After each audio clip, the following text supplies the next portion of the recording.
Welcome to SN classes. This is Neha Khurana. तो guys, आज हम बात करेंगे सीटेट 2020 हिंदी पेडागोगी की। जैसा कि आप सबको पता ही है कि हिंदी पेडागोगी की सीरीज़ चल रही थी और 3 जो है वीडियो मैंने अपलोड कर दी थी। बहुत ही ज़्यादा इम्पॉर्टेंट है और सबका लिंक आपको नीचे डिस्क्रिप्शन बॉक्स में मिल जाएगा। प्लेलिस्ट सबकी अलग अलग बनी हुई हैं, अदर सीरीज़ को भी आप ज़रूर चेकआउट कीजिए।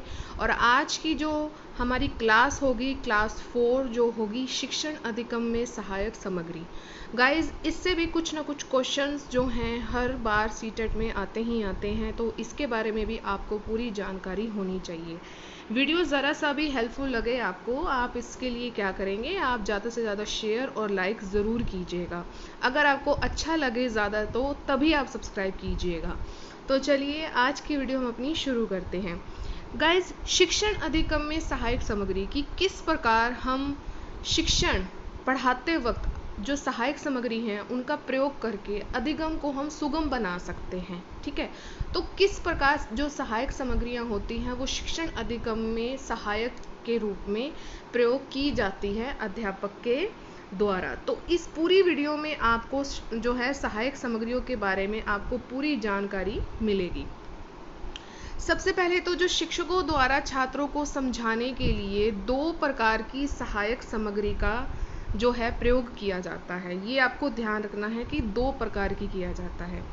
प्रथम तो पहले वो है कि जिसके बिना कार्य नहीं चल सकता, जैसे कि शामपट, चौक और डस्टर। अगर ये तीनों चीज़ें क्लासरूम में नहीं होंगी तो किस प्रकार एक अध्यापक बच्चों को पढ़ा पाएगा, ये आप भी जानते हैं क्योंकि आप भावी अध्यापक हैं।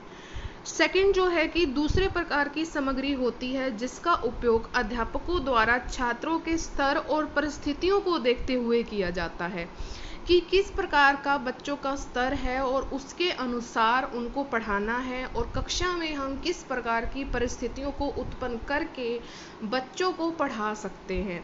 तो ये एक अध्यापक के लिए बहुत ही कठिन कार्य होता है और इसी की बात हम पूरी वीडियो में करेंगे। जैसे कि इसमें उदाहरण के तौर पे लिया गया है पौधे हम बच्चों को दिखा सकते हैं, फूल भी दिखा सकते हैं, चित्र भी दिखा सकते हैं, मॉडल भी दिखा सकते हैं आदि। हम इन चीज़ों को लेकर बच्चों को प्रत्यक्ष रूप से उनको हम गाइड कर सकते हैं कि किस प्रकार वो अपनी अधिगम स्तर को ऊपर कर सके। अब गाइस, सहायक सामग्रियों के प्रकार। अब प्रकार की बात करेंगे कि कौन कौन सी सहायक सामग्रियां हैं। तो सहायक सामग्रियों का स्रोत के आधार पर कि 2 भागों में इनको बांटा गया है। ठीक है, इनको भी 2 भागों में बांटा गया है। सबसे पहले है दृश्य सामग्री। दृश्य सामग्री, दृश्य से आप समझ रहे होंगे कि देखना, जहाँ पर भी दृश्य आ जाए गाइस तो वहाँ पर देखने की ही बात होगी। वह सामग्री जिनको देखने का प्रभाव अधिक दिखता है। किसी वस्तु को हम देख रहे हैं तो जो उसका प्रभाव होगा वो हम उसका प्रत्यक्ष अनुभव ले रहे होंगे। ठीक है, जो उसका प्रभाव होगा वो हम पर लंबे समय तक रहेगा, हम उसको कभी भी नहीं भूलेंगे। जैसा कि प्रतिरूप हो गया, चित्र हो गया, किसी चित्र को हमने देख लिया तो वो हमारे माइंड में एक छाप बन जाएगी, उसको हम कभी नहीं भूलेंगे। तो इस तरह दृश्य सामग्री का हम यूज़ करके हम बच्चे का अधिगम स्तर को बढ़ा सकते हैं। नेक्स्ट है हमारा श्रव्य सामग्री। श्रव्य सामग्री वे सामग्री जिनको सुनकर शिक्षण को अधिक प्रभावी बनाया जा सकता है। कैसे बनाया जा सकता है, इन्होंने उदाहरण के तौर पर लिया है कहानी। हमने कहानी बच्चे को सुनाई प्राथमिक स्तर पर, मैं प्राथमिक स्तर की ही बात करूंगी क्योंकि हम इसकी ही बात कर रहे हैं सीटेट में, दोनों लेवल की। तो प्राथमिक स्तर की पहले बात करें कि कहानी अगर बच्चे को सुनाते हैं तो उसकी जो कल्पना शक्ति है वो सबसे ज़्यादा बढ़ती है, उसका अनुभव बढ़ेगा, उसको पता लगेगा कि कैसे हम उसको पढ़ के उसको सुनकर हम किस प्रकार अपने जीवन में उसको ला सकते हैं। हम उसको कई कई प्रकार की कहानियाँ सुना सकते हैं जिससे उसके दैनिक जीवन से भी जोड़ सकते हैं, किसी महात्मा पुरुष की भी बता सकते हैं। तो कहानियों के तो विभिन्न ही रूप हैं, जितने सुनाए उतने ही कम हैं। तो इस तरह हम अपने शिक्षण को अधिक से अधिक प्रभावी बना सकते हैं। गाइज, अब हम इसमें बात करेंगे पाठ्य पुस्तक की कि पाठ्य पुस्तक भी एक बहुत बढ़िया सहायक सामग्री है और इसके बिना हम अपने शिक्षा जगत की बिल्कुल भी कल्पना नहीं कर सकते हैं। तो पाठ्य पुस्तक का क्या अर्थ है कि पाठ्य पुस्तक जो है मानव की एक महत्वपूर्ण संरचना है, रचना है, बिल्कुल बहुत बढ़िया रचना है और इसी के द्वारा हम अपना ज्ञान प्राप्त करते हैं। मनुष्य अपने अनुभव, विचार, अनुभूतियों का एक पुस्तक के रूप में संचय करता है। बिल्कुल है, उसमें वो अपने अनुभव बताता है। आपने कभी देखा होगा कि बुक के फ्रंट पेज पर जो भी लेखक है उसका आपको फुल क्वालिफिकेशन दी हुई होगी, एमए, बीएड, पीएचडी, कुछ ना कुछ दिया होगा। तो इस दौरान उनको अनुभव प्राप्त हुआ, तो वो अनुभव वो अपनी पाठ्य पुस्तक में, जिसका वो पब्लिकेशन कर रहे होते हैं, तो उसमें उन अनुभवों को डालते हैं, अपने विचार डालते हैं। ऑब्वियस सी बात है गाइस कि इतना अनुभव हुआ तो उनके विचार भी बहुत ही ज़्यादा प्रकटशील होंगे। अनुभूतियों को भी डालते हैं। मानवीय ज्ञान संचय और संचार का साधन क्या है? पुस्तक है। ठीक है। एक हैरी लिकर जी हैं, विद्वान हैं, इन्होंने एक डेफिनेशन दी है कि पाठ्य पुस्तक ज्ञान, अनुभवों, विचारों, भावनाओं, प्रवृत्तियों, 14 प्रकार की प्रवृत्तियां होती गाइस मैकडूगल के अनुसार, मूल्यों के संचय का एक साधन है। गाइस अब हम बात करेंगे पाठ्य पुस्तकों की विशेषताएं क्या क्या हैं। हमने पाठ्य पुस्तक की डेफिनेशन पढ़ी, तो इसकी विशेषताएं भी पढ़ेंगे अब हम, कि अनुभवों का उपयोग है। इसमें हम विभिन्न प्रकार के अनुभवों का यूज़ करते हैं, जैसा कि मैंने अभी आपको ऊपर बताया। तो इस तरह हम अपने अनुभवों का उपयोग करते हैं।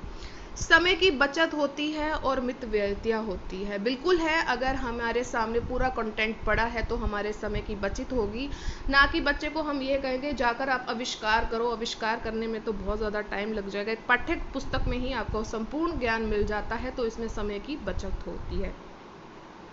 नेक्स्ट है हमारा सुगमता। सुगमता किस प्रकार होगा कि सुगम है, सरल है, कठिन नहीं है। सुगमता है, सरल से हमें आसानी से मिल जाती है वो चीज़, उसको हमें ढूंढने के लिए दर बदर भटकना नहीं पड़ेगा, हमें आसानी से पाठ्य पुस्तक मिल जाती है। गाइज अब बात करेंगे हम अन्य सहायक सामग्री की।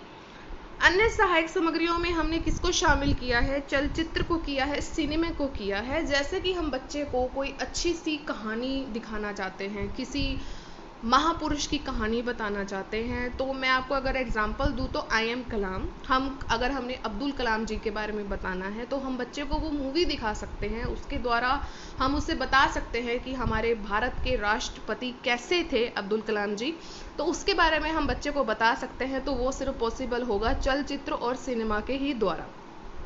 नेक्स्ट इसी का उदाहरण है दूरदर्शन और रेडियो पे भी विभिन्न प्रकार की आपको जानकारी मिल सकती है, जैसे कि आपको करंट अफेयर के बारे में जानना है या और कुछ भी कहानियां जाननी है, गीतों के बारे में, तो इसके द्वारा भी हम बच्चे का मानसिक स्तर को हम बढ़ा सकते हैं।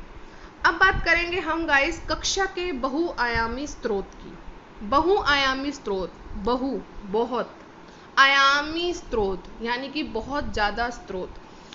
सबसे पहले इसमें हम लेंगे वास्तविक प्रथात को। वास्तविक प्रथात को हम किस तरह बच्चे का जो है हम अनुभव को उसमें जोड़ेंगे, जैसा कि मान लीजिए कि हमने अगर उसको सौर मंडल के बारे में बताना है गाइस, तो सौर मंडल अब यूं तो है नहीं कि हम सौर ऊर्जा को हम दिखा देंगे, नहीं, हम उसको चित्रों के द्वारा, मॉडल के द्वारा हम उसको दिखाएंगे। वास्तविक प्रथात में और क्या हम सोच सकते हैं कि अगर हमने जानना है कि प्रकाश संश्लेषण के बारे में बताना है तो हम क्या करेंगे, हम उसको पौधे दिखाएंगे, हम सूर्य का, हम उसको जो क्लास के बाहर जैसे कि मान लीजिए खिड़की में अगर हम सूरज दिखा दें और उसको पौधा दिखा दें, तो अगर मान लीजिए कि इसको ऐसे कहेंगे कि ये सूर्य का प्रकाश होता है, तो इस तरह प्रकाश संश्लेषण होता है। तो इस तरह आप वास्तविक प्रथातों से बच्चों को आसानी से सिखा सकते हैं। नेक्स्ट है प्रतिमान। प्रतिमान क्या होते हैं गाइस? ये मतलब संकेतों की तरह होते हैं कि किस तरह संकेतों का हम यूज करके हम बच्चे को हम एक अच्छा सा उनका मानसिक स्तर को बढ़ा सकते हैं। अचल चित्र हो गए, चित्रों के द्वारा हम बढ़ा सकते हैं, जैसा कि आप सबको पता ही है। मानचित्र हो गए, मानचित्र में आपको एक सापेक्ष मिलती है, दूरी मिलती है, स्थिति का पता लगता है, दिशा का पता लगता है। तो ये भी हिस्ट्री में आ गई है ये चीज़। तो वैसे तो हम हिस्ट्री कवर कर ही रहे हैं, तो उसमें ये मानचित्र के बारे में बहुत अच्छे से दिया हुआ है। तो हम मानचित्रों से भी बच्चे का जो है मानसिक स्तर को बढ़ा सकते हैं। ग्राफ से बढ़ा सकते हैं। ग्राफ का तो जो मेनली यूज होता है वो मैथ्स में होता है। चार्ट के द्वारा भी, चार्ट भी हम विभिन्न प्रकार के बना सकते हैं, विभिन्न विषयों पे बना सकते हैं, विभिन्न उप विषयों पे भी बना सकते हैं। हम कोई भी अगर टॉपिक बच्चे को पढ़ाना चाहते हैं तो हम उस पर पहले चार्ट बना सकते हैं आसानी से। संग्रहालय जैसे कह सकते हैं कि अगर हम इनके द्वारा भी, जिसको हम अगर हम इसका इंग्लिश अनुवाद करें, इंग्लिश ट्रांसलेशन करें, तो हम इसको बोलते हैं लाइब्रेरी। तो लाइब्रेरी में तो गाइस बहुत ज़्यादा पढ़ने को मिल ही जाता है, तो वहाँ पर भी आप अच्छे से बच्चों का मानसिक स्तर बढ़ा सकते हैं। अब गाइस हमने इतना पढ़ा, तो अब इसकी हम शिक्षण में इसका क्या महत्व है, सहायक सामग्रियों का हमारे शिक्षण में क्या महत्व है, तो ये जानना भी बहुत ज़्यादा ज़रूरी है। पाठ का जो भाग व्याख्यान आदि से स्पष्ट नहीं किया जा सकता, उसको आसानी से हम सहायक सामग्री द्वारा समझा सकते हैं। जैसा कि गाइज मैंने आपको प्रकाश संश्लेषण के बारे में बताया, एक टीचर है उसने प्रकाश संश्लेषण के बारे में बता दिया, चलो ऐसे होता है ऐसे होता है, उसको हम रियलिटी में करके बताएंगे। अब ये तो है नहीं कि प्रकाश उत्सर्जित उसी टाइम ही हो जाएगी, हम उसको रियलिटी में करके बता रहे हैं। तो इससे क्या होगा कि बच्चे का जो मानसिक स्तर बढ़ेगा और उसको अनुभव अपने प्राप्त होंगे, काल्पनिक नहीं होंगे, वो प्रत्यक्ष उस चीज को देख रहा है। ठीक है, देखने का प्रभाव सुनने की अपेक्षा अधिक पड़ता है, और चित्र जो है आदि सभी दृश्य है। बिल्कुल है, सुनी हुई चीज हम कुछ टाइम बाद भूल जाते हैं, लेकिन अगर हमने किसी चीज को देख लिया है, हमने कोई चित्र देख लिया, चार्ट देख लिया, प्रतिमान देख लिए, कोई वास्तविक पदार्थ देख लिया, ग्राफ देख लिया, कुछ भी देख लिया, उसके बाद वो हमारे जहन में रह जाता है। ठीक है, लघु कथा और कहानियां अधिक रोचक होती है, जिनको याद करना बहुत ही आसान होता है। बिल्कुल है, लघु कथाएं होती हैं बच्चों के लिए, तो बहुत ही मनोरंजक चीजें होती हैं। वो कहानियां होगी, छोटी छोटी कहानियां होगी, तो वो बच्चे जो है आसानी से उस चीज को याद कर सकते हैं। नेक्स्ट है हमारा सहायक साधनों द्वारा पाठ को समझने में सबसे कम समय लगता है। बिल्कुल, हम एक पाठ पढ़ाए जा रहे, लेकिन हम उसका साथ में अगर हम किसी चार्ट का यूज़ कर रहे हैं, किसी ग्राफ का यूज़ कर रहे हैं और बच्चे को हम समझाने की कोशिश कर रहे हैं, तो पाठ को पढ़ाने में भी गाइस बहुत ही कम समय लगेगा, क्योंकि बच्चा उस चीज़ को आसानी से देख रहा है। तो होप है आपको ये समझ आ रहा होगा। और लास्ट हमारा पॉइंट है कि इनके द्वारा छात्रों की विचार और कल्पना दोनों का विकास किया जा सकता है। बिल्कुल, हम इतनी गतिविधियां कर रहे हैं तो कल्पना शक्ति भी उनकी कुछ ना कुछ तो बढ़ेगी ही, उनके विचार अच्छे उत्पन्न होंगे कि एक टीचर इतना एफर्ट लगा रहा है अपने बच्चों के लिए, तो उनके विचार भी ऑब्वियस सी बात है बहुत ही अच्छे होंगे, और कल्पना शक्ति भी उनकी बहुत अच्छी होगी। तो गाइज ये था मेरा आज का छोटा सा वीडियो, कैसा लगा मुझे कमेंट करके ज़रूर बताइएगा। ये हिंदी पेडागोगी की क्लास 4 थी, बाकी के जो टॉपिक्स हैं मैं आपको ज़रूर करवाऊंगी, तो ये बीच बीच में ये वीडियो आती रहेगी। लेकिन अगर ये वीडियो पसंद आई है ना, तो आप इसको प्लीज़ लाइक कीजिएगा, शेयर ज़रूर कीजिएगा, सब्सक्राइब का बटन ज़रूर प्रेस कीजिएगा। इससे क्या होगा, इससे मेरी जितनी आगे आने वाली वीडियो होंगी उसकी नोटिफिकेशन आपको पहले ही मिल जाएगी। साथ में अदर प्लेलिस्ट को भी ज़रूर चेकआउट कीजिए। और हाँ, अगर जब आप सब्सक्राइब करते हैं गाइस, तो ऑल पर ज़रूर क्लिक कीजिए, इससे मेरी सारी नोटिफिकेशन आएगी। ठीक है, पर्सनलाइज पे मत कीजिए, ऑल पर कीजिए। हम मिलेंगे अपनी नेक्स्ट वीडियो में। Till then thank you so much for watching, bye bye and take care.